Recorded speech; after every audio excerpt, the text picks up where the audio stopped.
Salut les amis! Si ce tuto devait faire partie d'un Marvel, ce serait le préquel. Parce qu'aujourd'hui, on va parler de la guitare, comment ça marche, comment ça sonne. Mais avant de commencer, si ce contenu vous intéresse, surtout enregistrez la vidéo pour pouvoir la regarder quand vous aurez un moment, likez si ça vous a plu, et surtout, abonnez-vous, TikTok, YouTube, Instagram et Facebook. La guitare, le fonctionnement, c'est maintenant. Une guitare, c'est un corps, un manche, 6 cordes qui partent du sillet jusqu'au chevalet. Et c'est tout ce qu'il y a besoin de savoir aujourd'hui. Quand vous allez jouer une corde, elle vibre.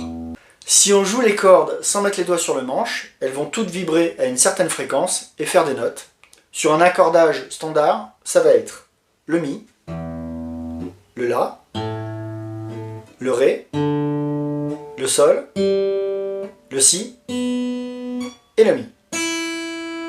Il y a donc deux Mi. Le deuxième, plus aigu, est 2 octaves plus haut que le premier. Ça veut dire qu'on a fait 2 fois le tour de la gamme entre le premier et le deuxième. Premier Mi. On va avoir Mi, Fa, Sol, La, Si, Do, Ré, Mi, Fa, Sol, La, Si, Do, Ré, Mi. Ce deuxième-là, c'est lui. Donc si on joue les deux notes en même temps, on entend bien que ce sont 2 Mi, ça sonne pareil. Je vous mets 2 notes différentes pour que vous compreniez. Voilà. Là, ça sonne pas pareil. Là, on a 2 Mi. Seulement, il y en a un qui est plus aigu que l'autre. Ensuite, on a des cases, là où on met les doigts, qui sont délimitées par des frettes, les petites barres. Ça va permettre de changer de note, tout simplement, en réduisant la taille de la corde. Si je joue la corde, comme ça, sans mettre de doigts, elle vibre du chevalet jusqu'au sillet. Et si je mets mon doigt sur une case, elle va vibrer du chevalet jusqu'à la frette qui est devant mon doigt. On a donc une autre note. À vide, avec mon doigt,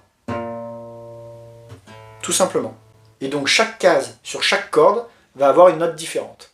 Je vous ferai une vidéo la semaine prochaine pour vous expliquer comment on reconnaît les notes sur les cases, sur le manche, en fonction des cordes, mais ça nécessite un petit peu de théorie. Il faudra que je vous parle de la gamme, il faudra que je vous parle des dièses et des bémols. On va prendre le temps de faire ça bien.